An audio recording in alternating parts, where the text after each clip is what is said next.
റമളാൻ വെറും പട്ടിണി മാസമാക്കല്ലേ വടുതലക്കാരെ. നിങ്ങളെ ഉപദ്രവിക്കട്ടെ, നിങ്ങളെ ഫസാദ് പറയട്ടെ, നിങ്ങളെ പരിഹസിക്കട്ടെ, നിങ്ങൾ തിരിച്ചൊന്നും പറയല്ലേ, ഒന്നും പറയല്ലേ, ഒന്നും പറയല്ലേ. നിങ്ങൾ പൊരുത്തപ്പെട്ട് കൊടുപ്പിട്ട് നടന്നു വയ്ക്കോ. അവരും അവരെ പടച്ച അല്ലാഹുമായിട്ടായിക്കോട്ടെ. ഒരിക്കലും നിങ്ങൾ അതിന്റെ പിന്നാലെ പോകരുത്.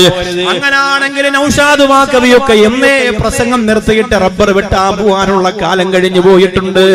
ഞങ്ങളൊക്കെ പ്രസംഗം തുടങ്ങിയ കാലം മുതൽ എത്രയോ കാലം കൊണ്ട് ആളുകൾ പറയുന്നുണ്ട്. വടുതലക്കാര് പറഞ്ഞിട്ടില്ലേ? ഇപ്പോഴും വടുതലയിൽ പറയുന്നില്ലേ? ആലപ്പുഴയിൽ പറയുന്നില്ലേ? എറണാകുളത്ത് പറയുന്നില്ലേ? അതിങ്ങനെ കേട്ട് കേട്ട് കേട്ട് അതിന്റെ പിന്നാലെ പോയാ പിന്നെ നമ്മൾ പഠിച്ചതെന്തിനാണ്? പിന്നെ ഈ പ്രസംഗിക്കുന്നതെന്തിനാണ്? പിന്നെ നമ്മൾ മോമിനാണെന്ന് പറയുന്നതെന്തിനാണ്? അതുകൊണ്ട് എന്റെ പ്രിയപ്പെട്ട സഹോദരിമാരോട് സഹോദരങ്ങളോട് പറയുന്നു, ഒരിക്കലും നമ്മൾ അതിന് ചെവി കൊടുക്കല്ലേ. നമുക്കൊരുപാട് ജോലിയുണ്ട്, നമുക്കൊരുപാട് ജോലിയുണ്ട്. വടുതലയിലെ ഇസ്ലാമിക് ദഅവാ സെന്ററിന്റെ മക്കളോട് പറയുകയാ, പ്രിയപ്പെട്ട ചെറുപ്പക്കാരാ, നിങ്ങൾക്കൊരുപാട് ഉത്തരവാദിത്വം ചെയ്യാനുണ്ട്.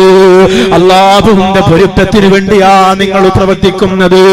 3 കഷ്ണം വെള്ളത്തുണി പുരന്ന് കബറിന്റെ അകത്ത് കൊണ്ടുവച്ചാ തോളത്ത് കൈയിട്ടവരാരും വരൂല.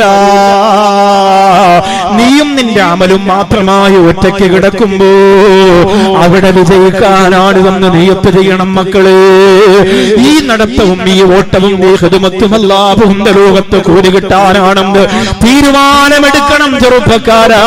അവിടെയാണ് അല്ലാഹുവിന്റെ സഹായം ഉണ്ടാകുന്നത്, അവിടെയാണ് വിജയമുണ്ടാകുന്നത്. എന്റെ സഹോദരിമാരോട് പറയുകയാ, ലാ ഇലാഹ ഇല്ലല്ലാഹ് പറയേണ്ട നാവ് കൊണ്ട് ഒരാളെയും സങ്കടപ്പെടുത്തല്ലേ.